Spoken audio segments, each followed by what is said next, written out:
Assalamualaikum warahmatullahi wabarakatuh. Salam sejahtera. Nama saya Hadi Ismoyo, Sekjen IATMI TM87. Pekerjaan saya sehari-hari sebagai anggota Operation Committee Blok Cepu yang saat ini menyumbang 220.000 barel oil per day, 30% dari produksi migas nasional. Adalah terobosan luar biasa di tengah pandemi corona, kolaborasi antara IATMI Pusat dan IATMI UK dalam mengadakan maraton kelas online di bidang teknologi subsurface, surface, marine, EOR, dan HSE.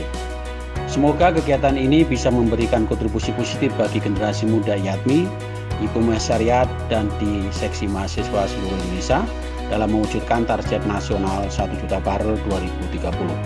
Selamat belajar, jangan lupa bergabung di Instagram dan Telegram di IATMI. Stay safe, stay healthy, stay home. Salam IATMI Jaya. Terima kasih.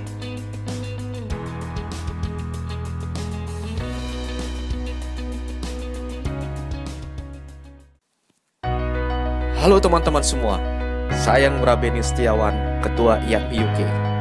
Selamat datang di acara Marathon Sharing Session IATMI UK yang akan menghadirkan 13 kelas singkat selama 60 menit per hari, 30 hari ke depan, bersama teman-teman terbaik saya. IATMI UK berupaya memberikan yang terbaik untuk kita semua. Jadi mari manfaatkan kesempatan ini untuk menjalin kerjasama, bersinergi, dan berkolaborasi untuk Indonesia. Selamat berdiskusi, tetap sehat, dan selalu jaga kesehatan. Salam sinergi, IATMI UK.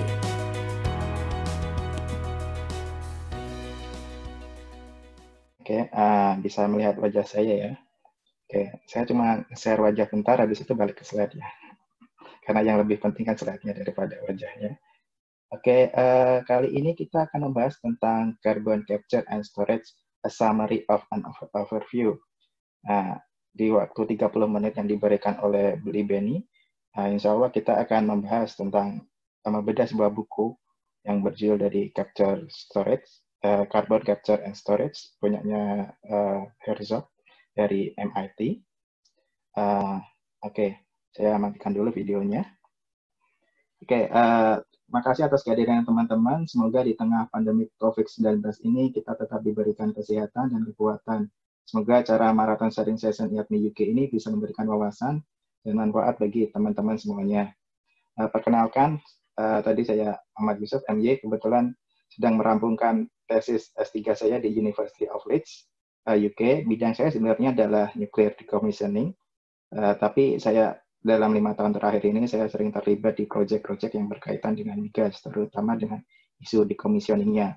Salah satu isu migas di decommissioning adalah tentang naturally occurring radioactive material atau NOM dan NOM technology of NOM, di mana insya Allah akan dibahas lebih lanjut di sesi saya selanjutnya di tanggal 27 April jam 9 malam. Ingat ya teman-teman, 27 April jam 9 malam. Jadi jamnya agak lebih molor karena ada bulan puasa di tanggal 27 April. Oke, mari kita mulai topik ini tentang carbon capture dan storage.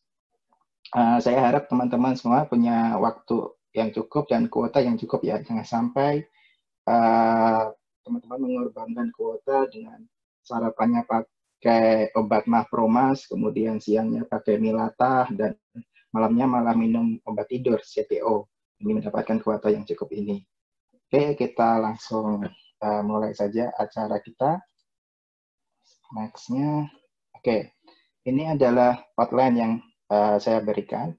Kita akan membahas tentang apa itu karbon, kemudian behind story dari CCS ini sendiri, kemudian apa sih carbon capture ini, kemudian storage dan utilitas, kemudian bagaimana dengan di Indonesia itu sendiri, kemudian saya akan mencoba untuk membagikan beberapa link yang bermanfaat, terutama tentang buku ini. Kebetulan buku ini bisa diunduh gratis sama teman-teman semua, jadi bagi teman-teman yang ingin belajar tentang CCS, bisa mendownload buku ini.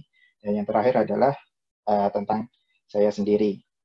Oke, apa itu karbon? Nah, mungkin bagi teman-teman bayangan karbon itu nggak seperti sepeda karbon yang saya berikan ini ya. Itu aja enggak. Karena karbon yang saya maksud ini bukan sepeda karbon. Memang sepeda yang harganya puluhan juta, tapi kalau bilang sama istri biasanya nggak nyampe 2 juta. Seperti itu. Oke, jadi apa sih karbon? Jadi karbon di sini adalah yang dimaksud adalah karbon dari hasil pembakaran fosil seperti batu bara, minyak, dan natural gas dalam bentuk CO2. Secara natural di atmosfer ini memang mengalami penebalan dan penurunan secara alami.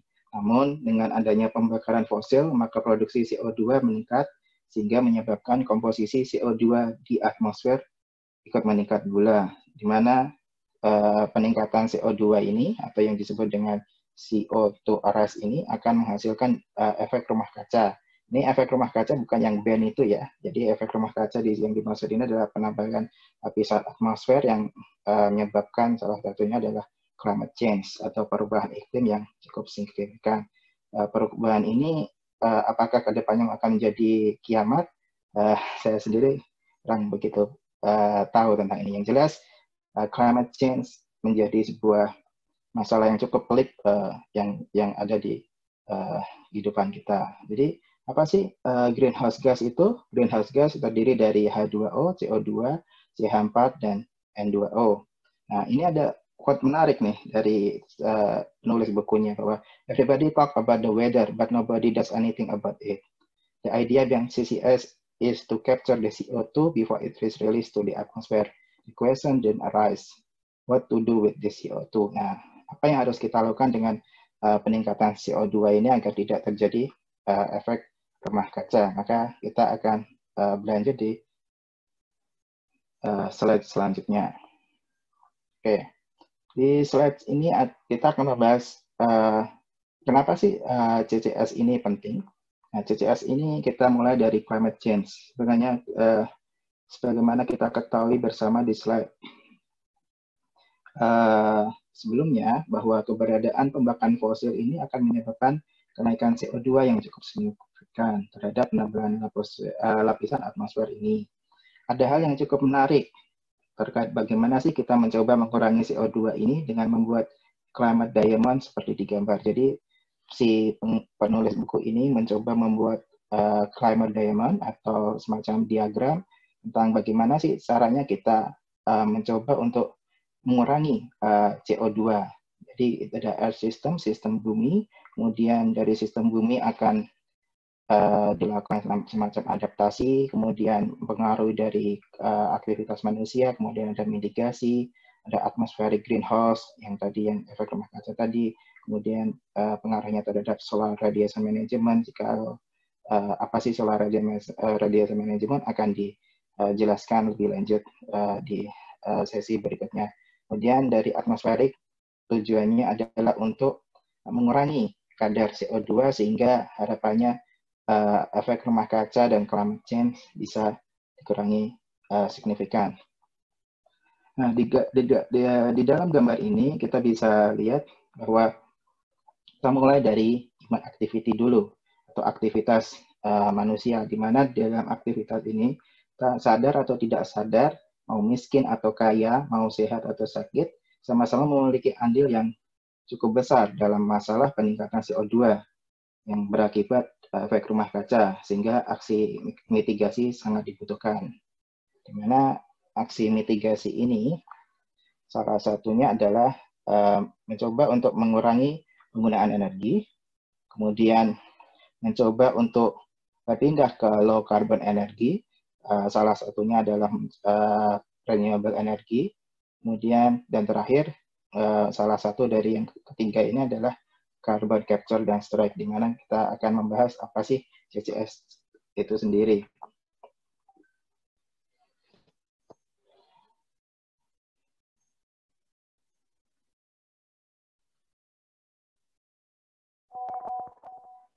Oke, kemudian kita akan mencoba membahas masalah mitigasi. Dari mitigasi sendiri, tadi yang saya jelaskan bahwa ada 3, kemudian adaptasi. Adaptasi itu yang membedakan dari adaptasi dengan mitigasi adalah adaptasi lebih ke lokal dan sesegera mungkin. Jadi adaptasi itu beda negara, beda perlakuan. Misal di Indonesia, apakah diperlukan CCS atau enggak? Nah, itu di slide selanjutnya. Tapi ada beberapa negara mengatakan bahwa oh CCS tidak perlu karena kami sudah banyak pohon. Itu kan bisa salah satu dari mitigasi dari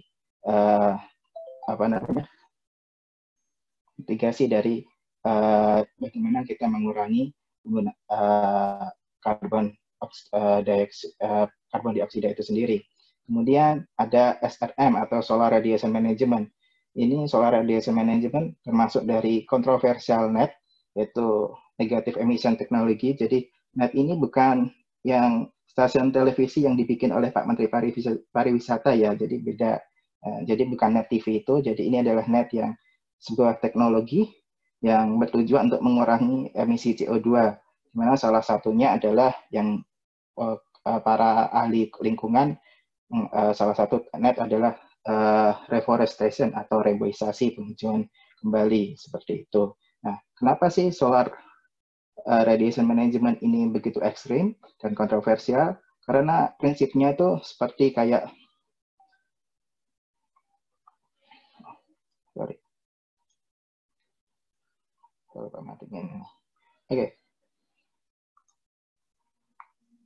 ada teknis.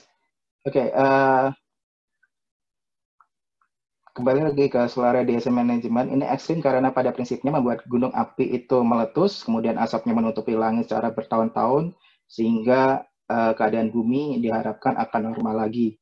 Nah, salah satu saya pernah baca, mungkin SRM ini lebih dekat yang terjadi pada corona ini, di mana aktivitas menjadi lumpuh total, sehingga CO2 yang dihasilkan juga ikut menurun. Kemudian selanjutnya, nah ini ada yang menarik dari penulis, dia membuat 2 quote yang cukup bagus untuk bagi teman-teman bagaimana sih kita mengetahui rasio karbon dari masing-masing dari bahan fosil, dari batu bara, minyak, dan gas, perbandingannya adalah 5, 4, dan 3, jadi lebih banyak batu bara, kemudian diikuti oleh minyak, kemudian gas. Kemudian quote selanjutnya, every day we make dozens or even hundreds of decisions that affect the size of carbon footprint. This include what we eat because meat has a higher carbon footprint than vegetables. Nah, apa sih carbon footprint itu? Carbon footprint adalah sejumlah emisi CO2 yang dihasilkan dari setiap aktivitas. Bagaimana menghitung carbon footprint?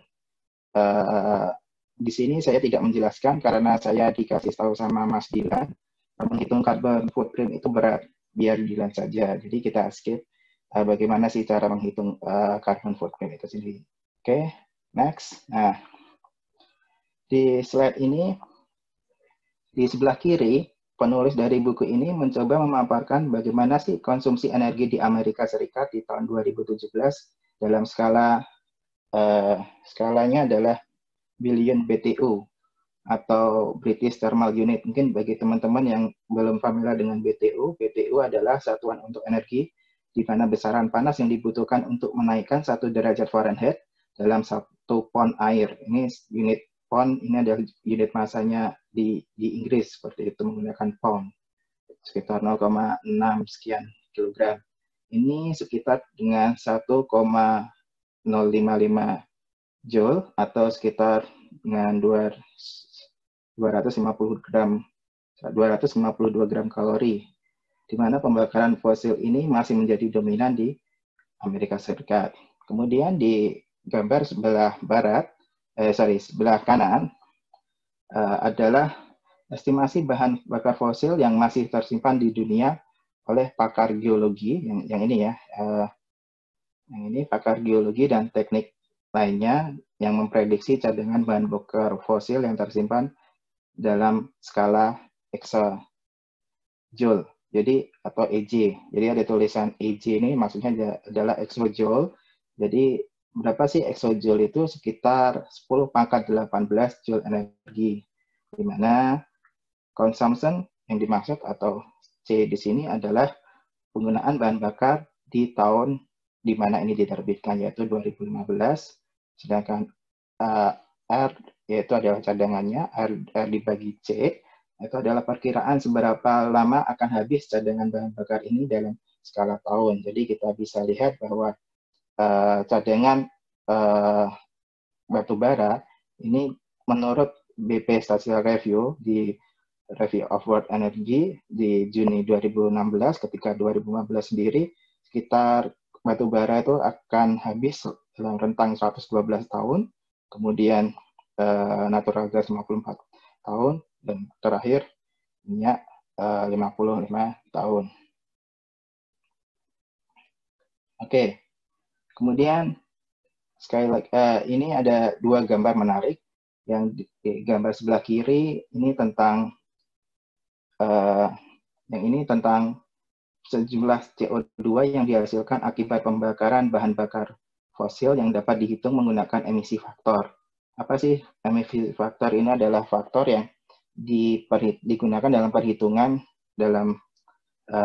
penghitungan emisi, di mana faktor emisinya adalah 0,0733 untuk minyak, kemudian 0,0561 untuk gas, dan 0,0961 untuk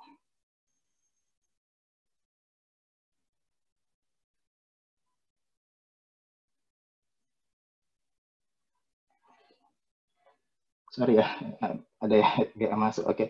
Dan yang terakhir adalah coal 0,0961. Ini skalanya gigaton CO per exajoule, teman-teman. Jadi perhitungan ini dijelaskan di sini ya, sebagaimana yang tadi yang Mas Dilan pernah katakan berat. Kemudian di sebelah gambar kiri dijelaskan juga di sini ada alokasi dana untuk 50% dan 80% agar tidak terjadi peningkatan suhu sebesar 2 hingga 3 derajat. Dalam sebelah di gambar ini juga dijelaskan bahwa untuk menstabilkan peningkatan 2 derajat atau kurang, maka harus meninggalkan 50%. Jadi ini 50%. Kemudian kalau mau untuk 3 derajat, untuk menstabilkan 3 derajat atau kurang, dari sini menuju sini, ya harus sekitar 50%, tapi kalau juga 2 derajat atau kurang, ya harus efisiensi hingga 90%. Kemudian di sebelah kanan, ini ada paper bagus dari Mas Adi Saputro tentang carbon capture and storage and carbon capture and utilization. What do they offer to Indonesia? Ini linknya akan saya kasih di slide selanjutnya. Ini adalah gambaran penggunaan bahan bakar fosil. Oke, mouse-nya ya. Pembakaran bahan-bahan fosil dari tahun 1990 hingga estimasi di tahun 2050 yang digemborkan oleh DEN, Dewan Energi Nasional, dalam Kebijakan Energi Nasional atau CEN. So, di sini menggunakan bahasa Inggrisnya adalah National Energy Policy.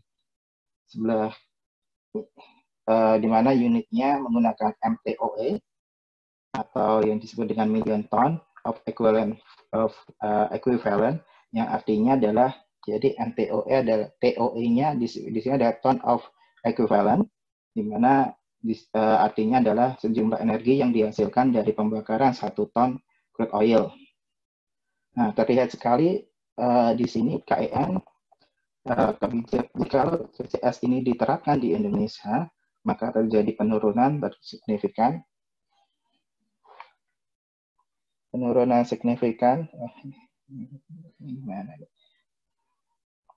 signifikan yang biru ini ya. Yang biru ini penurunan signifikan. Nah, penurunan signifikan bila dibandingkan kalau tidak menggunakan CCS. Seperti itu. Kemudian selanjutnya di slide 9 tentang carbon capture. Nah, karena carbon capture ini begitu penting, sehingga kita akan masuk ke slide carbon capture. Jadi CCS ini secara ekonomi itu sangat praktis dan murah bila dilakukan di skala besar atau skala yang industri scale, di mana ini berdasarkan dari beberapa referensi yang menggunakan TEA, Techno Economic Analysis atau Techno Economic Assessment. Itu cuma beda nama aja tapi pengertiannya sama. Jadi TEA ini adalah analisa menggabungkan sisi teknologi dengan ekonomi, sehingga setelah dianalisa dari dua faktor ini, kira-kira menguntungkan atau enggak. Maka menurut teman-teman yang pada melakukan penelitian di TAA tentang CS ini, bahwa untuk skala besar, CCA akan ekonomis dan murah. Kemudian berikutnya, menurut IPCC atau the Intergovernmental Panel on Climate Change, yaitu salah satu panel di bawah PBB yang mengurusi climate change atau perubahan iklim, menyatakan sebagaimana yang tertulis di sini, bahwa di sini CCS masih sangat menjadi prioritas untuk semua instalasi yang menggunakan pembakaran fosil. Kemudian banyak sekali teknologi-teknologi yang bisa digunakan untuk CCS, diantaranya adalah proses amin, kemudian membran, pre-combustion, post-combustion, absorption. Ini cuma sebagian. Sebenarnya ada banyak lagi. Jadi CCS sendiri adalah teknologi yang sangat baru.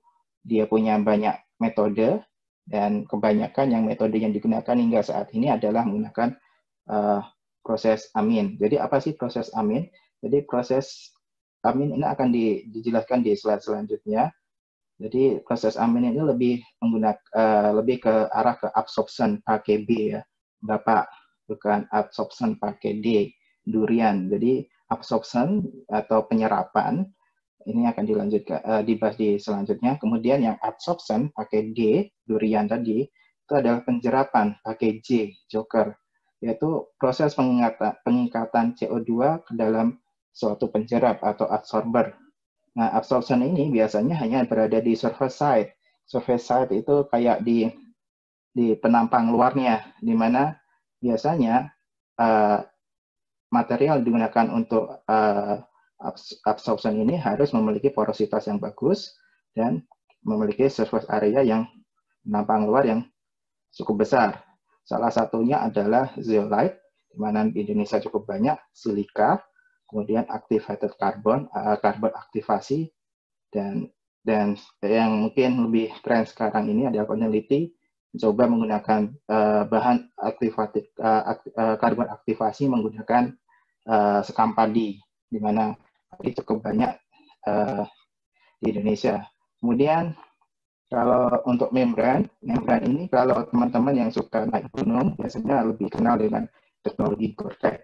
Nah, ini sama dengan membran sendiri, di mana air di Gore-Tex itu kan air nggak bisa tembus jaket, tapi hanya uap airnya saja. Nah, di membran di PCS juga sama. Jadi di membran CO2 akan terjebak di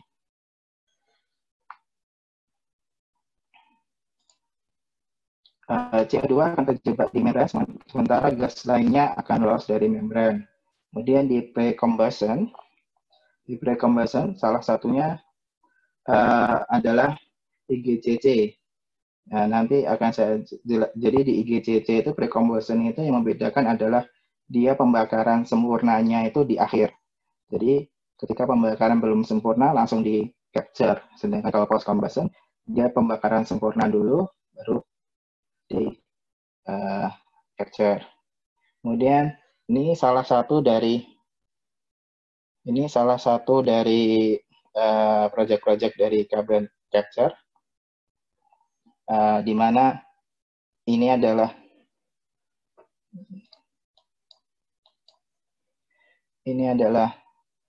contohnya, kemudian ini adalah lokasinya, dan ini kapan dilaksanakannya proyeknya. Nah, ini saya dapatkan dari paper dari Sebrusian tentang CO2 capture and storage fossil from fuel plants. Kemudian, nah ini yang tadi saya telah jelaskan sebelumnya tentang proses amin. Jadi proses amin ini disebut juga dengan chemical scrubbing. Scrubbing ini mungkin teman-teman mungkin nggak asing dengan istilah scrubbing.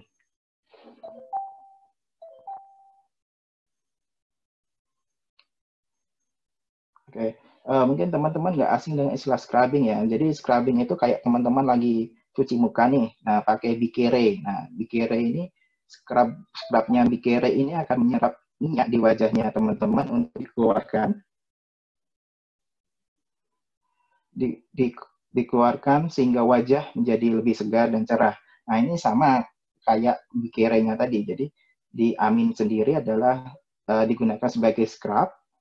Jadi amin ini berupa larutan, yaitu larutan organik yang berasal dari akryl amin, atau biasa teman-teman para kemis menyebutnya dengan amin. Nah, ini ada macamnya, ada DEA, etanol amin, kemudian metil etanol amin, kemudian metil etanol amin atau MTA, atau diisopropanol amin, DIPA, kemudian aminoetoksietanol atau diglikolamin atau DGA. Nah, untuk proses amin ini kebanyakan menggunakan DEA, MEA, dan MDEA. Nah, gimana sih caranya? Sebenarnya di sini adalah flow gas atau gas buang dari pembangkit. Dia akan naik ke atas, kemudian dia akan membasahi amin, makanya disebut dengan gas sweetening, atau istilahnya di CCS menggunakan gas sweetening, kemudian akan bereaksi sehingga CO2 beserta amin akan turun. Nah, menjadi masalah adalah larutan amin ini termasuk mahal, sehingga amin ini harus dipergunakan berulang kali karena mahalnya larutan amin ini, sehingga kita menggunakan adanya proses filtrasi dan juga dimasukkan ke stripper. Nah, stripper ini salah satu dari bagaimana sih memisahkan antara CO2 dengan amin.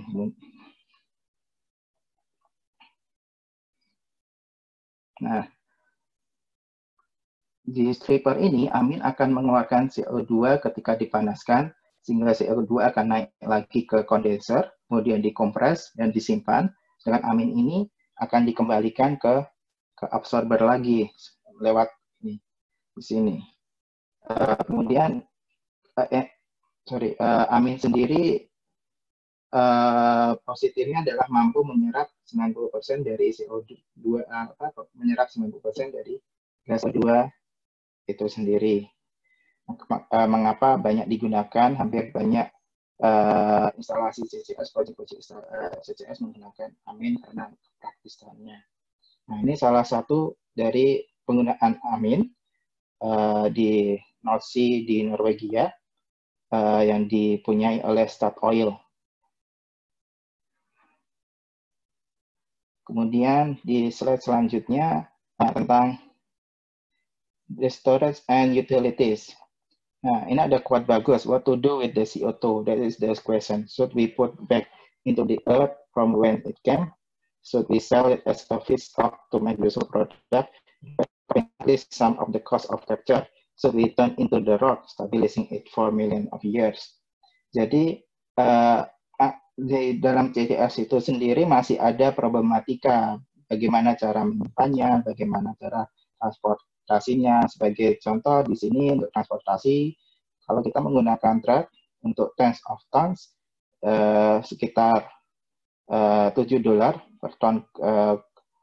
per ton karbon untuk 100 km. Kemudian untuk pipeline dia lebih murah, dan ship dia agak mahal daripada pipeline, tapi kalau jaraknya sangat jauh, mungkin beda negara dan sebagainya, maka kapal menjadi salah satu opsi yang menarik. Kemudian untuk penyimpanannya ada banyak cara, di mana ini hanya salah satunya. Yang paling praktis adalah geological storage, di mana kita karbon dioksida akan disimpan di dalam lapisan dalam bumi dan dibiarkan begitu saja di sana. Kemudian untuk ocean storage yaitu disimpan di laut dalam dengan kedalaman lebih dari 800 meter.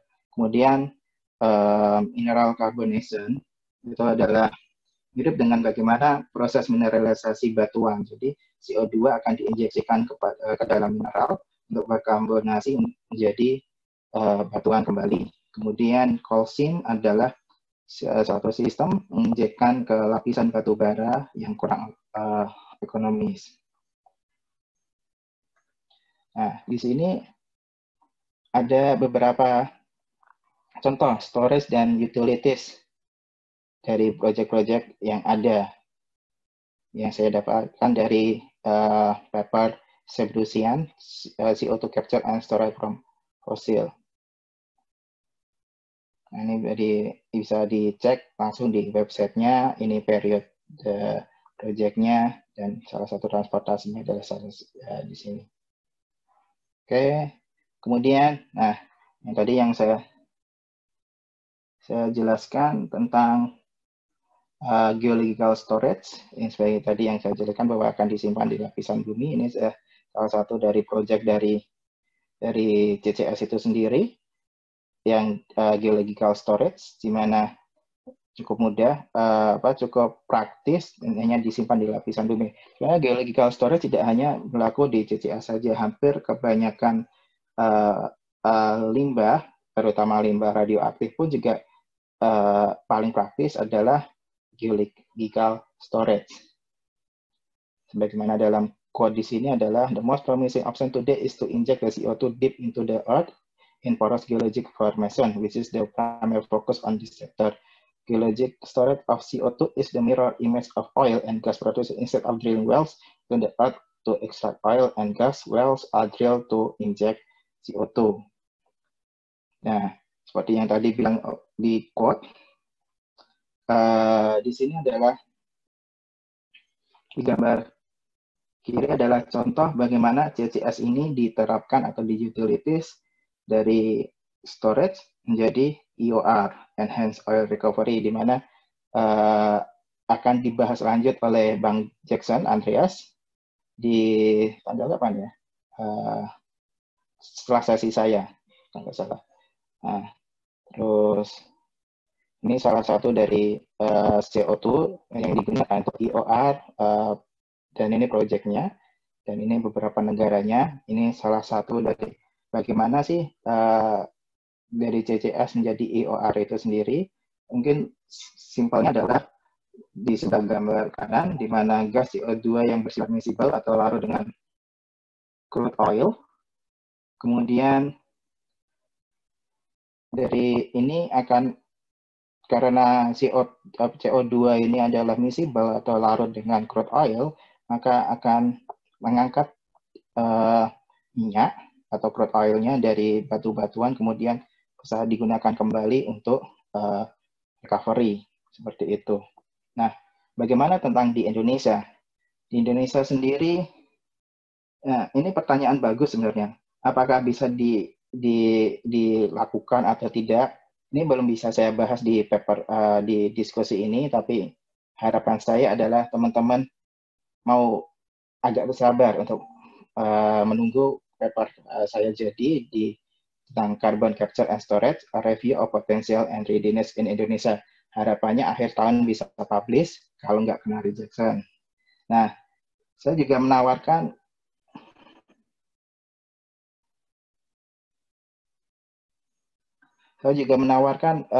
kolaborasi kepada teman-teman yang mau berminat untuk membuat review paper bersama saya tentang the use of rice husk for CO2 absorption and its potential in Indonesia. Tentang bagaimana sih potensi dari sekam padi untuk penggunaan CO2 absorption di sini. Seperti itu. Dan nah, ini yang beberapa bacaan yang bisa teman-teman download dan baca. Nah, ini yang saya bilang tadi, dari buku yang saya pakai untuk presentasi ini adalah buku Carbon Capture.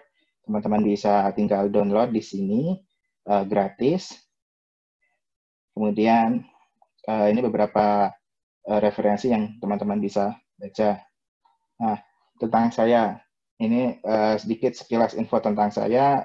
Kebetulan saya adalah mahasiswa tingkat akhir S3 di University of Leeds.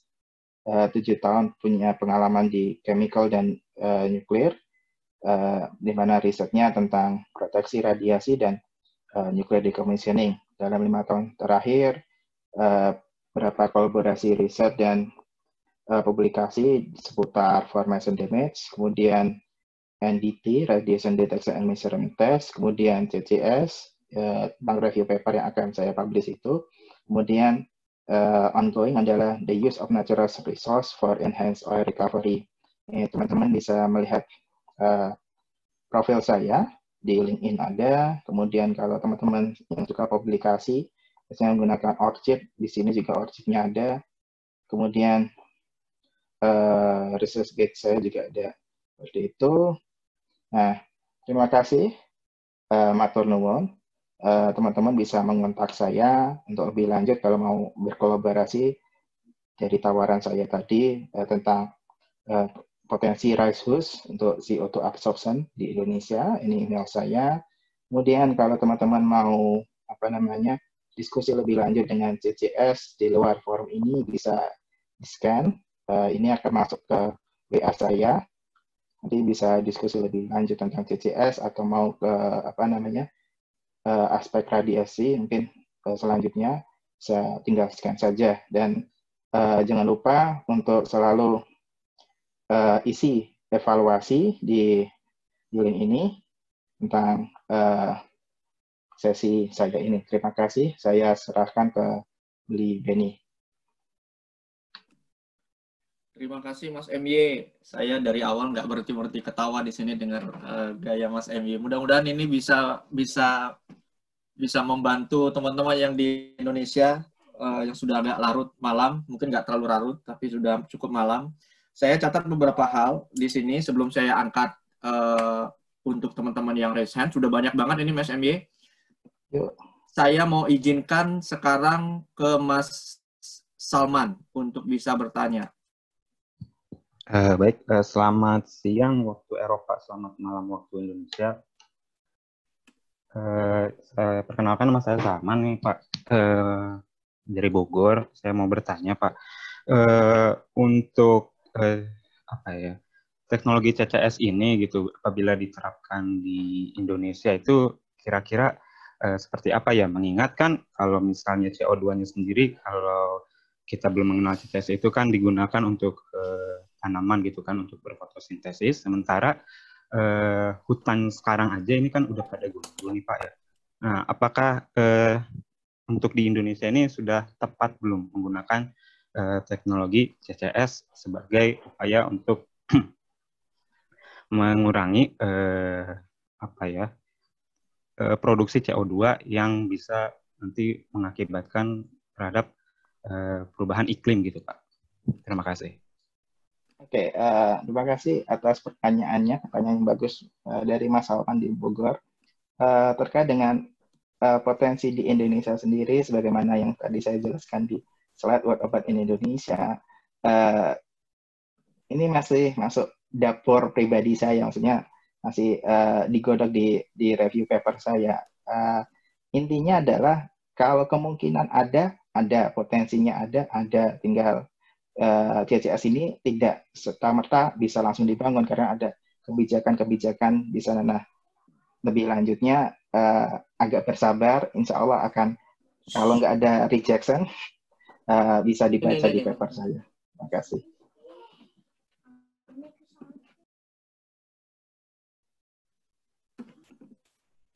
Oke, terima kasih Mas MY. Sekarang saya ke Mas Galaxy A7.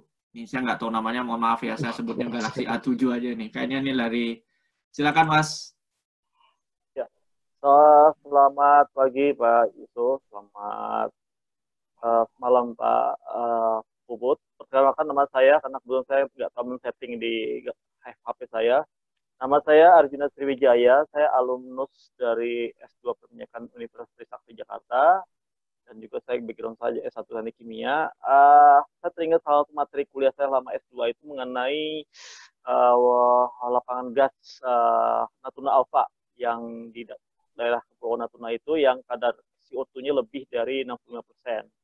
Itu dari dosen saya mengajar di situ dikatakan bahwasanya ada kendala masalah teknologi karena CO2-nya lebih dari sekitar 60%. Belum ada teknologi dunia pun maupun company yang berani invest di situ, kecuali satu hal pernah katanya ada BP, British Petroleum, punya teknologinya. Tapi saya nggak akan bertanya ke sana, Pak Yusuf. Saya ingin bertanya mengenai masalah hubungannya ke bahan presentasi Bapak itu. Kalau dengan carbon capture storage ini, apakah untuk spesifik untuk yang lapangan gas seperti Natuna itu, sudah ada studi pertama perbandingan antara, kan Bapak ada presentasi untuk yang tadi itu, ada CO2 yang diinjek ke bumi ya, karena ada yang diambil. Perbandingan antara yang diinjek ke bumi dengan yang mungkin harus dialirkan CO2 keluar dari situ, katakanlah dialirkan ke Riau, sekian kilometer, apakah sudah sampai ke situ? Kemudian apakah juga kendala itu mungkin dalam masalah teknologi membuat amine absorber yang lebih efisien, Pak? Karena gabungan ketiga ini kalau tidak optimal, mungkin sampai 50 tahun lagi juga Natuna itu nggak akan bisa diproses, Pak Yusuf. Mungkin pertanyaan mungkin terlalu simpel atau gimana, maaf. Itu saja pertanyaan Pak Yusuf. Terima kasih. Oke, terima kasih. Dengan Pak siapa? Sorry. Arjuna Sriwijaya. Arjuna, oke. Pak Arjuna, terima kasih pertanyaan yang bagus. Pertanyaan lebih ke praktis ya, di mana ini sebenarnya tidak ditujukan untuk teman-teman yang saya kasih untuk di sesi ini, karena ini kesepakatannya dari sesi ini lebih ke fresh grad dan mahasiswa baru, tetapi mencoba menjawab dari pertanyaan Pak Arjuna, bisa nggak kita lebih ke Japri aja potensi seperti itu. Jadi istilahnya adalah yang bisa saya jawab sekarang ini mungkin lebih ke arah kemungkinan optimisasi ada, tapi yang jadi permasalahan kan seperti Pak Arjuna tadi bilang, saya tidak bisa menjawab lebih lanjut karena ini lebih ke masalah untuk teknologi. Sebenarnya saya pernah baca beberapa teknologi seperti yang ada di Natuna itu ada, apakah bisa diterapkan atau enggak itu kan tergantung dari kebijakan dari negara itu sendiri. Nah, di sini saya nggak berani ngomong seperti itu, maka lebih baik tidak bisa di-share di sini, mohon maaf. Mungkin mohon maaf juga belum bisa menjawab lebih detail karena bukan wewenang saya untuk masalah kebijakan seperti itu. Terima kasih.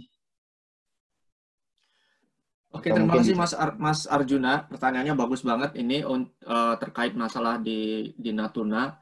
Saya, kalau mungkin Mas Hadi Ismoyo, Sekjen IATMI, kalau mungkin bergabung, saya cukup tahu Mas Hadi juga punya banyak info mungkin yang bisa di-share tentang Natuna. Nanti bisa kita undang untuk bisa kasih beberapa informasi update. Mas Arjuna, in the meantime, mungkin bisa kontak Mas Yusuf, Mas MY via Japri ya, Mas Arjuna. Kemudian saya mau lanjutkan ke Mbak Anissa Amalia. Ya, selamat malam waktu Indonesia dan selamat siang waktu UK. Saya ingin bertanya, kebetulan saya sekarang masih mahasiswa tahun ketiga, jurusan Geophysics di salah satu universitas Indonesia.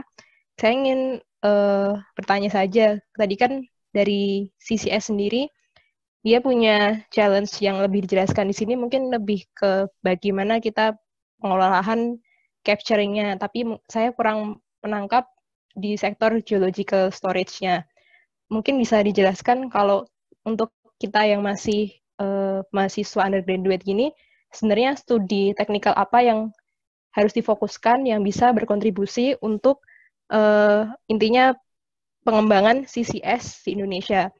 Saya pernah sedikit mendengar tentang reservoir modeling, seismic 4D ataupun hal-hal sejenis, tapi sebenarnya tidak terlalu signifikan yang benar-benar ini harus dipelajari lebih lanjut supaya bisa dimanfaatkan. Mungkin seperti itu pertanyaan saya.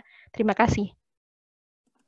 Oke, terima kasih pertanyaan dari Mbak Anissa Amalia terkait dengan apa sih yang perlu dipelajari terkait dengan penyimpanan geological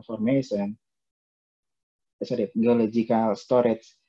Jujur, saya sendiri bukan pakarnya untuk geological storage, jadi mungkin teman-teman yang di bidang geologi lebih paham apa sih materinya untuk masalah penyimpanan ini. Akan tetapi Yang jelas adalah setahu saya untuk geological formation, setidaknya kalau yang di Indonesia aturannya hampir sama dengan yang geological storage untuk limbah nuklir, di mana satu tahan terhadap kegempaan, gempa, kemudian lokasinya aman dari gempa, kemudian aman dari vulkanik, kemudian strukturnya kuat,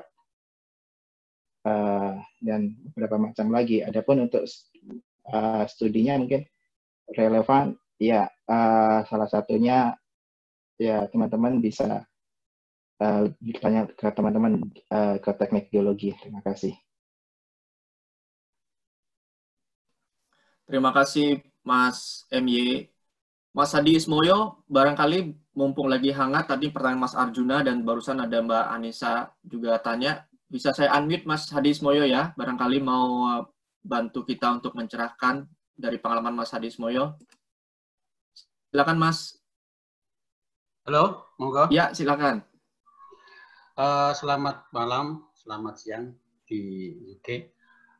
Sedikit mengenai masalah CO2 untuk Natuna East Development. Kelihatannya kalau CO2 itu diinjeksikan seperti konsep CCS itu tadi memang tidak ekonomis. Sampai saat ini Exxon pun juga menyerah, padahal teknologinya sudah sangat tinggi. YATMI tahun 2018 telah mengeluarkan buku putih terkait konsep pengembangan Natuna yang high CO2 tersebut dengan konsep pertama adalah staging development, kedua adalah konversi CO2 menjadi produk. Saya pikir teman-teman yang mendalami proses engineering, terutama dari teman-teman dari kimia, pasti mengetahui bahwa komponen CO2 itu bisa juga dikonversi menjadi salah satu synthetic gas. Kemudian dari synthetic gas diturunkan lagi menjadi produk-produk petrochemical seperti DMA, fertilizer, black carbon, natrium bikarbonat untuk kosurfaktan dan sebagainya. Kalau dua hal itu dikombinasikan antara staging development berdasarkan market driven dengan konsep konversi, CO2 Natuna itu bisa lebih ekonomis. Kami mencoba berbicara dengan para pihak, termasuk ISDN, kemudian juga sampai Kepala Staf Presiden RI, namun belum mendapat tanggapan yang berarti. Namun YATMI sudah mengeluarkan buku tersebut, masalah itu akan dipakai atau tidak, ya monggo tergantung kepada pemerintah.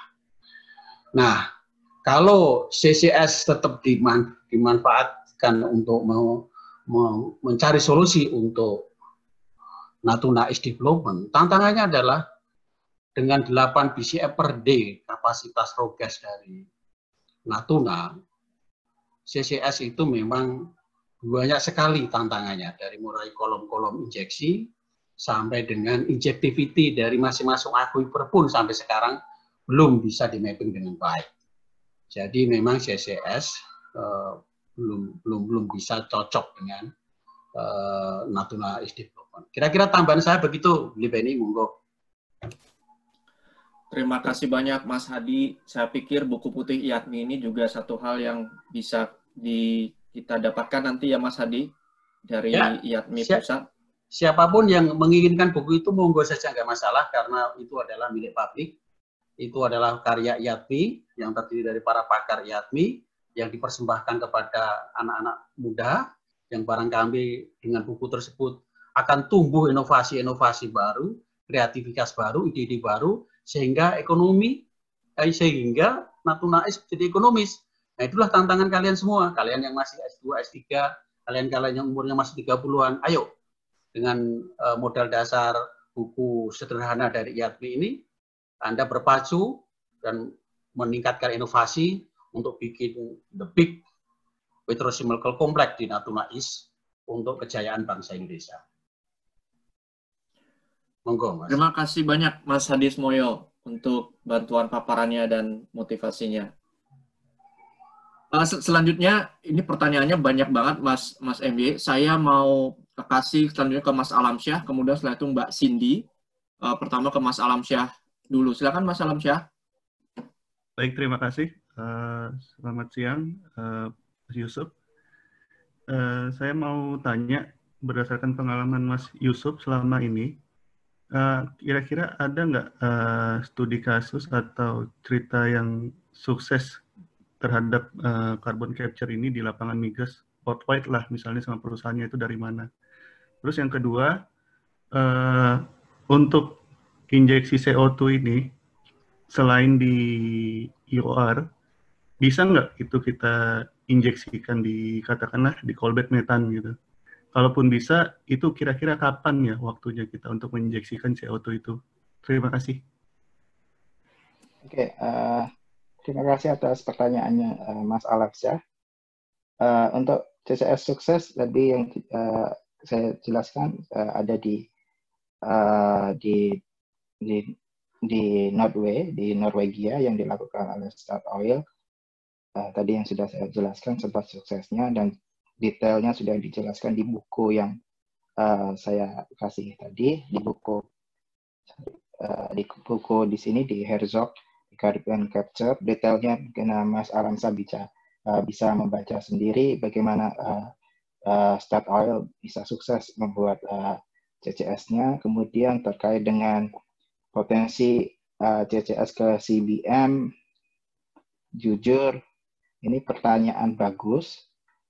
Ada saya pernah baca salah satu paper di sini, tapi saya nggak ikutan share di sini karena CCS ke CBM ini cukup lebih ke cukup kompleks. Mungkin Mas Alamsa bisa japri dengan saya, nanti saya bisa share paper yang membicarakan tentang bagaimana sih konsep ini, masih sekedar konsep ya, konsep CCS ke CBM seperti itu. Terima kasih. Mbak Cindy Safitri dari UTP, silahkan Mbak Cindy. Iya, terima kasih Mas kesempatannya. Ini juga menambahkan yang dari Mas Alamsyah. Jadi saya pernah membaca beberapa paper tentang aplikasi CCS di shale gas sebagai part of enhanced shale gas recovery. Jadi mereka menyebutnya dengan carbon sequestration, jadi mereka injeksi CO2 ke shale formation untuk menggantikan methane. Nah ini kan berarti part of geological storage ya. Nah yang mau saya tanyakan, ada nggak sih negatif impact-nya misalnya ke groundwater gitu seperti itu. Terus tadi juga mau menambahkan yang untuk CBM, saya juga pernah baca, memang ada potensinya, ada konsepnya, karena kalau di CBM itu kan ada bakteri metanogen ya. Ketika kita injek CO2, seharusnya dia malah bisa membantu untuk enhance gasnya itu sendiri. Itu aja Mas yang saya mau tanyakan negatif impact-nya. Terima kasih. Oke, terima kasih. Ya, sekali lagi masalah negatif impact akan selalu ada, terutama tadi yang sama Mbak Cindy dari UTP, masalah contamination ke groundwater-nya. So far, itu nggak hanya di CCS saja Mbak Cindy, sebenarnya di nuklir pun juga sama. Mereka akan concern ke masalah groundwater, tapi yang jelas adalah bagaimana kita bisa men-seal CCS ini tidak sampai bocor. Itu yang lebih key-nya. Key-nya adalah lebih bagaimana kita men-treat dari CCS ini sebelum di storage, bukan permasalahan formasinya. Jadi ketika survei, jadi tahapannya biasanya adalah survei dulu. Ketika survei itu oke, kemudian di-treat CCS-nya, kemudian karbonnya. Ketika karbon akan disimpan, maka dipastikan karbon itu benar-benar terseal. Yang kedua adalah ada proses monitoring. Nah, di sini proses monitoring itu adalah proses utamanya, sehingga saya pikir kebocoran bisa dihindari seperti itu. Jadi memang benar ada negatifnya, tapi ada preventifnya. Bagaimana kita menghindari jadinya negatif itu sendiri. Terima kasih. Terima kasih Mas MY. Mas MY barangkali bisa dicek dulu pertanyaan lewat chat yang sudah dikirim Mas Puput lewat Japri. Sembari menunggu, saya mau izinkan kayaknya, mohon maaf yang Mbak Fadila, Ananda, dan Mbak Purnaning, saya skip dulu sebab ada teman saya, Mas Bang Jeres Cerdasa, yang saya pikir kayaknya punya sesuatu yang bisa di-share. Bang Jeres bisa bicara, Bang Jeres? 21% sama 79%. Tapi di udara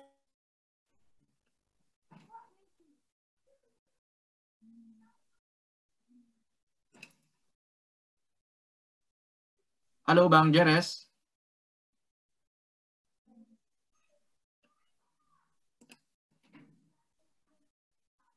Halo Bang Jeres. Halo. Yes, Halo. yes, ya. Yeah. Go ahead, please. Selamat malam Pak MY, selamat malam Bli Beni. Terima kasih banyak atas kesempatannya. Saya sedikit sharing, kebetulan interestnya kita sama nih Pak MY. Kebetulan saya udah hampir bisa dibilang 7 tahun terakhir juga ngotak-atik perihal masalah CCU, CCS, CCSU. Saya cuma mau sedikit nambahin sedikit aja. Mungkin Pak MY mungkin pasti tahu lebih banyak ya. Mungkin pernah dengar mengenai alam cycle kali ya? Iya, Pak. Iya, jadi ini mungkin bisa menjadi trigger ke depannya kalau menurut saya perihal kombinasi dari utilization antara CCS dengan CCSU. Terus tadi kan ada teman yang siapa yang menanyakan apakah ada untuk di dalam oil and gas, lapangan oil and gas. Nah, jadi kalau di alam cycle itu sedikit cerita aja, itu sebuah paten yang dipublish oleh Bapak Rodney Allen. Dia bekerja sekarang di Net Power di La Porte, Texas. Jadi pada intinya Bapak Alam itu menggunakan supercritical fluida CO2 ditangkap yang dihasilkan dari gas power plant, ditangkap, dikelola dari yang asalnya power plant gas tersebut sekitar 100 atau 200 megawatt, dia mendapatkan tambahan 50 megawatt. Nah, dari situ sekarang lagi field trial, setelah sisanya dia injeksikan kembali di lapangan gas di Texas. Nah, jadi pola pikir yang mereka lakukan adalah mengubah sesuatu yang tadinya dianggap sampah, tanda kutip, itu menjadi sebuah daya ungkit keekonomian. Jadi proyek CCSU itu tidak berdiri sendiri. Mungkin itu ke depannya yang lebih bisa kita jual gitu. Jadi tidak bisa bahwa hanya CCS itu berdiri sendiri. Keekonomiannya gimana? Kalau mungkin kita hanya berpikir skupnya seperti itu tidak akan ekonomis. Tapi kalau kita bisa berpikir, oh kayak Isnatuna, kita coba produksikan, tadi ada petrogas chemical yang menggunakan CO2 seperti yang dipropos oleh IATMI tahun 2017 dan 2018. Setelah itu diinjeksikan, lalu diberdaya gunakan, listriknya bisa, akhirnya listriknya bisa dijual kembali atau mengurangi OPEX, dapat carbon credit, nah itu mungkin bisa. Mungkin itu dari sedikit tambahan aja sih Pak MY dari saya. Oke, terima kasih banyak Pak atas masukannya. Ya benar sekali, saya lupa untuk memasukkan, bukan lupa sih. Saya masih ini untuk alam cycle, terima kasih masukannya. Ya, saya sebenarnya mau memasukkan ini, tapi saya hitung-hitung slide-nya kayaknya kok nanti terlalu advance, karena saya kan scope-nya masih yang untuk beginner. Tapi terima kasih banyak. Ya, sebenarnya untuk CCU sendiri bisa dikonversikan kepada energi, nggak hanya dari alam cycle atau alam power cycle istilahnya, tetapi ada beberapa metode bagaimana sih kita mengkonversi CCS menjadi energi, entah itu direct atau indirect seperti itu. Jadi karena ini sesinya masih beginner, jadi sengaja saya tidak masukkan di sini. Terima kasih. Sembari saya menjawab pertanyaan yang ada di WA, pertanyaannya yang pertama adalah industri semen dan food menghasilkan karbon lebih banyak dibandingkan oil and gas. Benarkah? apakah mereka melakukan inisiatif CCS juga? Terima kasih atas pertanyaannya. Apakah seperti yang tadi saya jelaskan di slide, semen dan food juga menghasilkan karbon, tetapi kalau dibandingkan dengan oil and gas, pembakaran fosil, lebih tepatnya bukan hanya oil and gas, lebih ke pembakaran fosil jauh lebih besar potensi CO2-nya dibandingkan dengan semen dan makanan. Apakah mereka melakukan inisiatif CCS? Ya, beberapa ada. Tadi sudah saya jelaskan di slide. Kemudian pertanyaan berikutnya, untuk pemanfaatan karbon dioksida sendiri untuk sebagai bahan injeksi, apakah visible untuk dilakukan di Indonesia? Penelitian yang selama ini dilakukan hanya untuk lapangan minyak. Sementara menurut beberapa paper yang saya baca, gas ini dapat diinjeksikan di lapangan gas, dan lapangan gas di Indonesia sendiri beberapa menurut paper cukup kompatibel untuk diinjeksikan kembali. Terima kasih. Terima kasih atas pertanyaannya. Apakah visible? Kalau ngomong visible, ya, tetapi kita harus baru mengingat adanya istilahnya risk factor dan juga investasi cost yang perlu dipertimbangkan matang-matang, sehingga tidak semua CCS bisa diterapkan atau injeksi karbon dioksida bisa diterapkan di lapangan gas. Ada kebijakan dari masing-masing memegang kebijakan apakah ini perlu atau tidak. Terima kasih. Kemudian pertanyaan berikutnya, melihat banyaknya proyek carbon storage, bagaimana mereka membuat proyek itu ekonomis, murni dari carbon capturing incentive dan tax reduction. Oke, pertanyaannya, melihat banyaknya proyek carbon storage, bagaimana mereka membuat proyek itu ekonomis, murni dari mohon maaf, saya kurang begitu paham pertanyaannya dengan yang ini. Melihat banyaknya, mungkin yang bisa mengirimkan pertanyaan ini bisa japri ke saya lebih detailnya seperti apa sih yang dimaksud, seperti itu. Insya Allah saya bisa bantu jawab lewat japri. Kemudian untuk underground carbon storage, geological and ASEAN, saat ini challenge-nya apa saja? Yang saya tahu ini cost-nya cukup besar dan sering dianggap tidak ekonomis. Selain itu, resiko untuk leaking juga cukup besar. Bagaimana menurut Pak Yusuf dan apalagi challenge yang ada saat ini? Terima kasih. Sebagaimana yang tadi saya pernah jelaskan ke Mbak Cindy. Ya, challenge-nya memang benar adalah leaking itu risk factor terbesar ketika digeologikan, even di geologi formation. Challenge berikutnya adalah penentuan lokasi. Nah, penentuan lokasi ini dari dulu sampai sekarang itu nggak di Indonesia, nggak di luar negeri, itu adalah dari dulu hingga sekarang ini nggak di Indonesia, nggak di mana saja adalah respon publik terhadap lokasi formasi ini sering terjadi konflik atau permasalahan. Jadi salah satu challenge-nya adalah bagaimana meyakinkan publik bahwa ini aman, padahal sebenarnya aman. Walaupun ada challenge masalah kebocoran dan sebagainya macam, monitoring tetap dilakukan.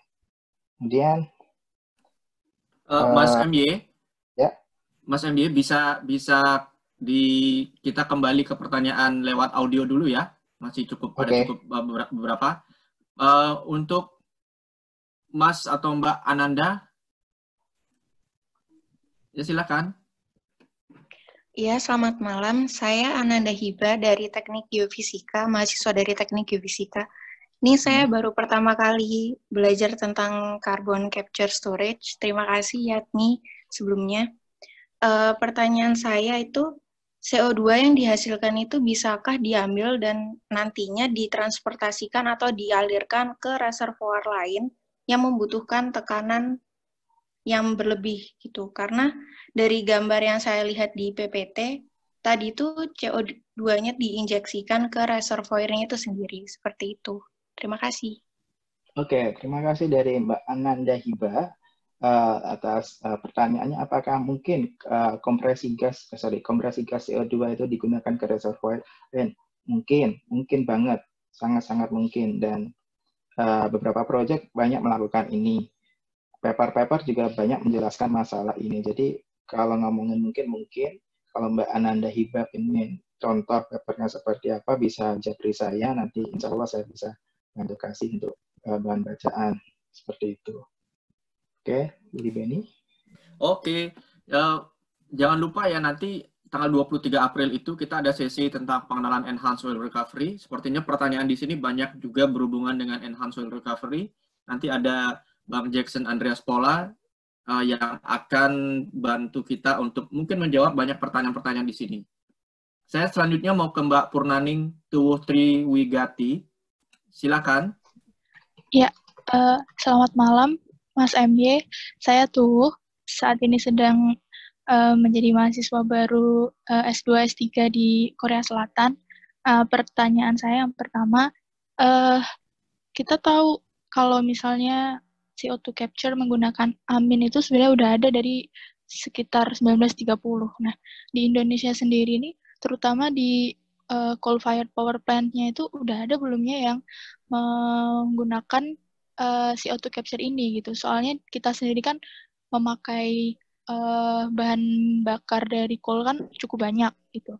Nah, terus yang kedua, dari tadi saya nyimak nih kan CCS di Indonesia lebih condongnya tendensinya ini lebih untuk IOR gitu. Nah, gimana sih kalau misalnya mineral carbonation sendiri? Soalnya di Indonesia sendiri kita tahu feedstock untuk mineral carbonation itu kan sangat melimpah gitu dari natural resources ataupun dari waste dari power plant ataupun dari industrial gitu. Udah seberapa jauh mineral carbonation yang ada di Indonesia ini? Kebetulan riset saya berkaitan dengan ini gitu, Mas. Terima kasih. Oke, terima kasih banyak Mbak Tuwuh yang sedang menempuh S2, S3 di Korea Selatan. Ini sama dengan yang tadi Mbak Tuwuh yang lewat chat ya pertanyaannya. Oke, jawabannya sebenarnya potensi ada dan sedang saya siapkan di review paper saya, di mana ada potensi salah satunya yang sudah dijelaskan sama Mbak Tuwuh seperti itu. Jadi hasilnya seperti apa? Saya nggak berani ngomong banyak. Doain aja paper saya diterima, bisa dibaca sama teman-teman seperti itu. Terima kasih. Oke, silakan Mas Bayu Dedi. Ya, halo, selamat malam Mas MY dan selamat siang. Perkenalkan nama saya Bayu. Saya ingin tahu Mas mengenai yang success story CCS di Statoil. Itu mekanisme JCM-nya bagaimana gitu? Itu dan untuk informasi Mas, kalau di Indonesia sendiri Mas ya mengenai CCS atau potensi CO2 itu sebenarnya tidak hanya di di Blok Natuna.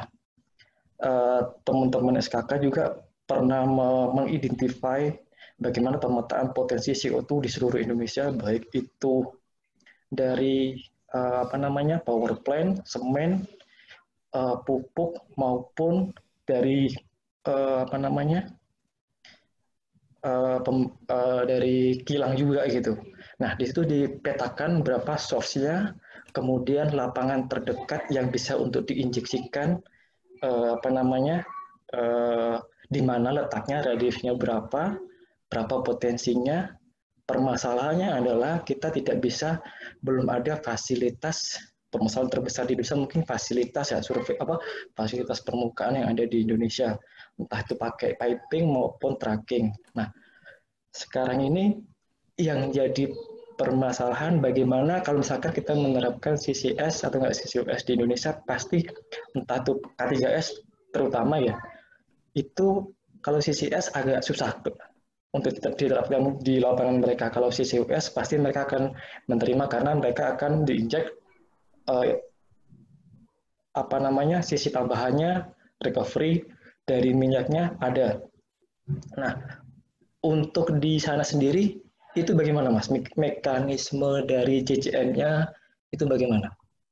Karena di Indonesia kan baru yang baru diaplikasikan di Gundi ya untuk yang CCS. Sedangkan untuk injeksi CO2 H&PAK pun baru hanya di lapangan Meruap, itu pun ambil CO2-nya dari Samator yang ada di Jawa, sedangkan Meruap kan ada di Sumatera. Nah, kira-kira seperti itu, Mas. Oke, terima kasih atas pertanyaannya Mas Bayu. Terkait dengan yang Start Oil, mungkin Mas Bayu bisa mendownload buku yang bisa kembali ke saya harus share screen lagi nggak ya? Nggak bisa. Bisa dikembalikan ke saya dulu, beli. Bentar. Biar Mas Bayu bisa. Oke, terima kasih. Oke, Mas Bayu bisa download di sini. Ini di sini dijelaskan bagaimana success story-nya dari Start Oil in detail. Saya nggak berani jelaskan di sini biar teman-teman ada waktu lah ikutan membaca di sini. Terkait yang kedua, terima kasih potensi di Indonesia. Iya, terima kasih Mas Bayu. Pemetaan, insya Allah sudah saya masukkan di review paper saya. Bagaimana potensinya dan bagaimana ininya.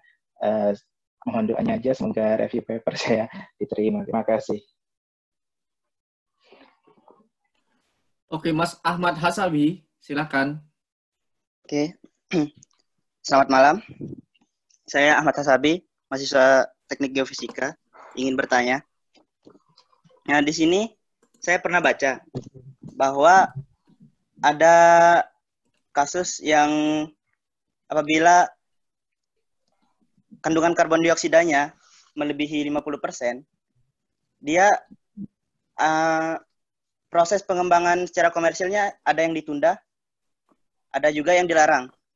Nah, di sini mengapa sih di sini bisa terjadi ada dua pilihan seperti itu? Apakah selain karena dampak lingkungan ataupun biaya? Dan kita tahu sendiri kan ini CCS sudah sangat efisien atau bisa untuk menangkap karbon dioksida lebih dari 50% kan. Nah, di sini juga saya ingin bertanya, ya seperti itu, kenapa bisa ada dua opsi seperti itu. Dan ada pertanyaan lain juga. Di sini saya juga pernah baca bahwa ada pemisahan CO2 dan CH4 menggunakan membran yang menggunakan tekanan tinggi. Nah, di sini apakah CCS menerapkan teknologi serupa untuk memisahkan CH4 dan CO2-nya tersebut, ataukah tidak? Atau menggunakan teknik-teknik lain? Terima kasih. Segitu saja. Oke, terima kasih pertanyaannya Mas Ahmad Hasabi. Untuk pertanyaan pertama saya agak bingung ya Mas ya. Karena Mas mungkin bisa diulang lagi, tapi saya mencoba untuk menjawab yang pertanyaan kedua terkait dengan teknologi membran. Teknologi membran tentang yang CH4 dengan CO2 pemisahan. Ya Mas, membran bisa digunakan untuk itu. Adapun untuk teknologi lain juga bisa. Salah satunya adalah absorpsi atau absorption yang pakai D, yang durian itu bisa digunakan untuk itu. Yang untuk pertanyaan pertamanya tadi, yang 50% ditunda maksudnya gimana Mas? Saya diulang, Mas Ahmad Hasabi.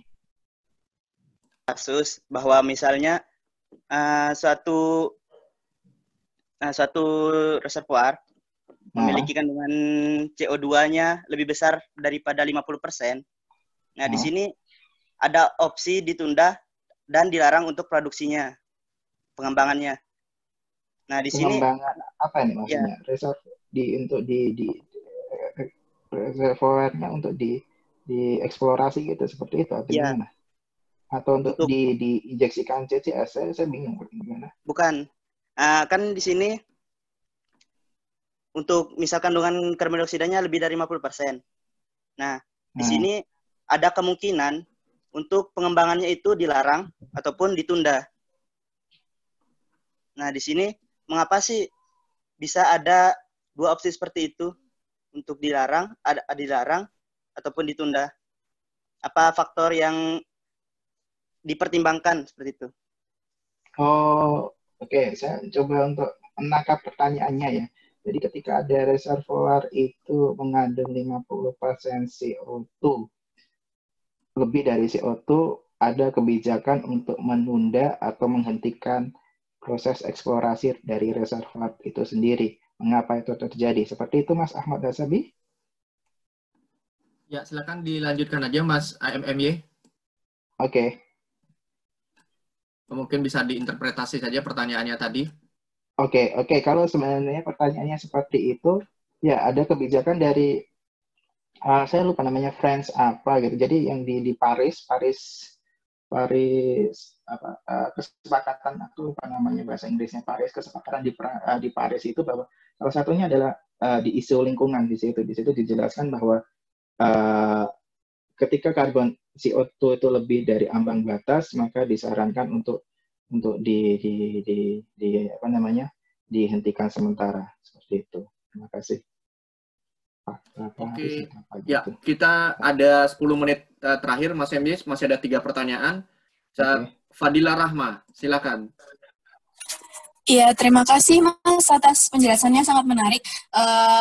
Saya yang pertama senang sekali menemukan sesi Zoom ini karena saya sendiri juga risetnya tentang carbon capture. Cuman selama ini memang saya belum menemukan wadah di mana bisa berkolaborasi. Nah, pertanyaan pertama saya adalah apakah ada semacam asosiasi di Indonesia yang itu fokusnya memang tentang carbon capture ini.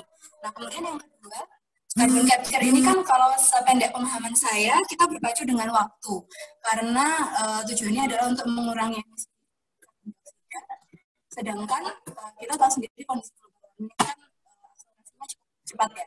Nah, menurut Mas Yusuf sendiri bagaimana, seperti apa sih langkah akselerasi yang kita lakukan supaya carbon capture yang hitungannya masih di tahapan awal ini bisa mengimbangi lajunya global warming ini. Terima kasih, Mas.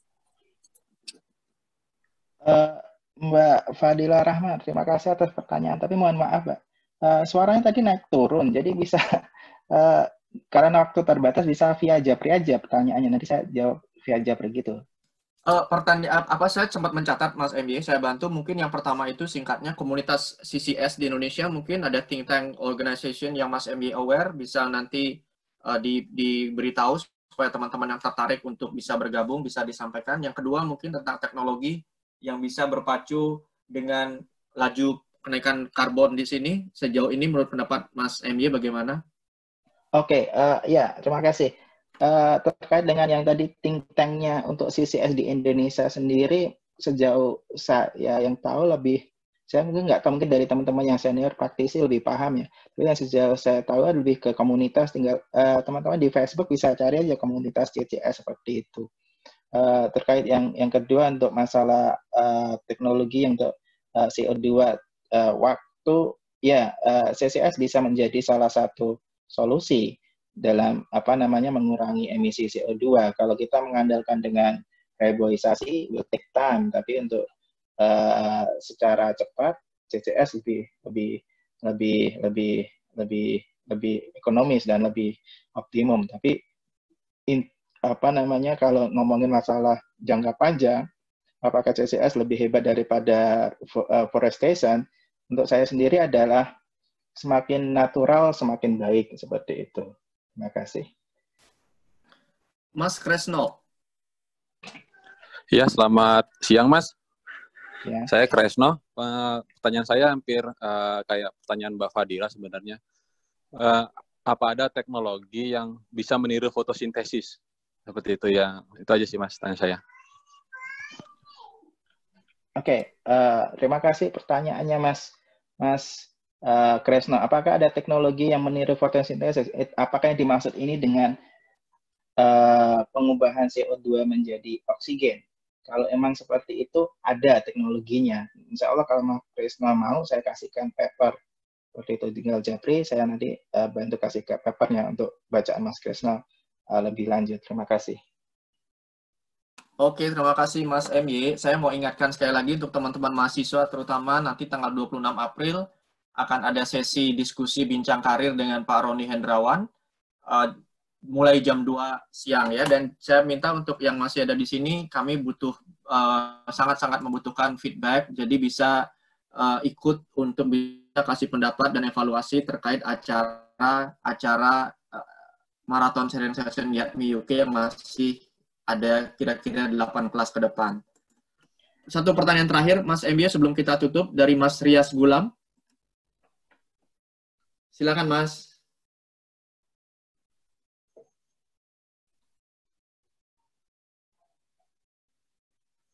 Rias Gulam.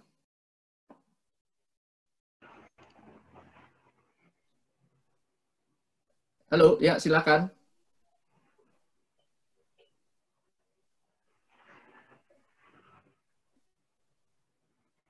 Oke, Mas MY mungkin bisa dijawab 2 pertanyaan lagi dari chat sebelum kita tutup. Oke, makasih Billy Benny. Tapi sebelum saya masuk ke chat, saya sekali lagi mengingatkan ke teman-teman, kalau teman-teman punya, terutama teman-teman mahasiswa, ingin belajar gimana sih bikin publikasi, mau berkolaborasi, bisa gabung dengan saya. Kebetulan saya membuka peluang untuk mereview paper, membuat review paper tentang the use of rice husk atau sekam padi untuk CO2 absorption dan potensi-potensi yang ada di Indonesia seperti itu. Kalau ada teman-teman berminat, bisa email saya atau japri ke WA saya. Insya Allah saya akan bagikan paper-paper untuk bacaan teman-teman untuk berkolaborasi dengan saya. Terima kasih. Untuk pertanyaan selanjutnya, pertanyaan terakhir adalah, jika dalam proses penggunaan karbon itu sendiri untuk tahap kemudian sifatnya bisa komersil, apakah berarti CO2 memiliki harga komersil? Jawabannya, ya. Dan siapa yang menentukan harga tersebut? Yang kedua, tentunya harga tersebut banyak, nggak hanya dari pihak CCS-nya sendiri, tetapi juga berkaca dengan kebijakan-kebijakan yang ada dalam suatu negara itu sendiri. Dan siapa yang menentukan harga tersebut? Yang kedua, dalam hal geological storage. Misalnya di Eropa, apakah pihak yang melakukan carbon capture hanya mengharapkan carbon allowance dari government atau ada insentif lain, Pak? Kalau di Indonesia, apakah sudah ada mappingnya? Oke, di Eropa sendiri, untuk carbon allowance dari government, beberapa ya ada. Kalau di Indonesia, apakah sudah ada mappingnya? Sejauh ini saya belum berani jawab karena itu untuk bahan review paper saya. Doain aja paper saya diterima, bisa menjadi bahan bacaan teman-teman. Mungkin itu aja, Beli.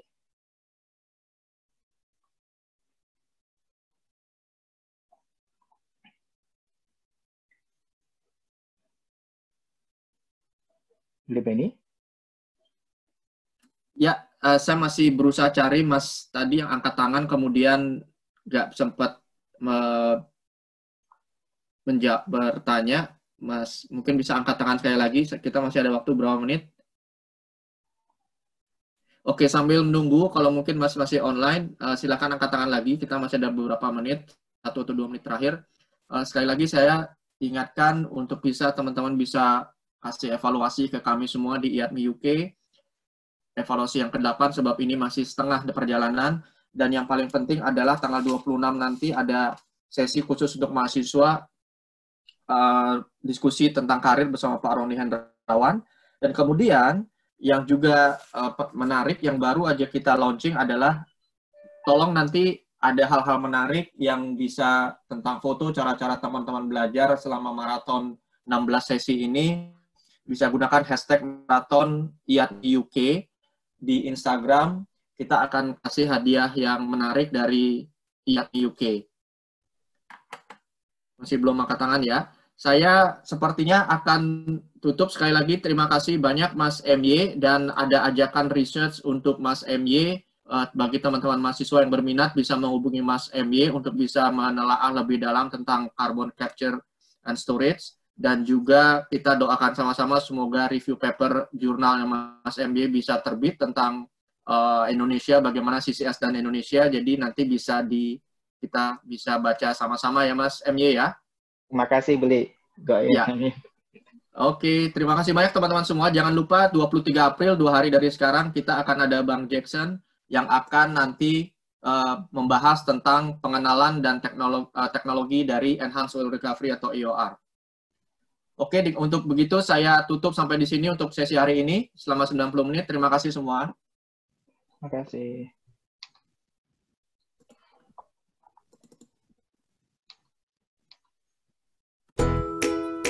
Halo teman-teman semua. Terima kasih telah mengikuti diskusi hari ini sampai selesai. Semoga teman-teman bisa mendapat manfaat dari acara hari ini. IATMI UK akan mengirimkan survei evaluasi setelah acara ini. Jadi kami mohon saran dan juga kritik untuk perbaikan di masa depan. Terima kasih dan sampai jumpa di sesi maraton berikutnya. Tetap sehat dan jaga kesehatan. Salam sinergi, IATMI.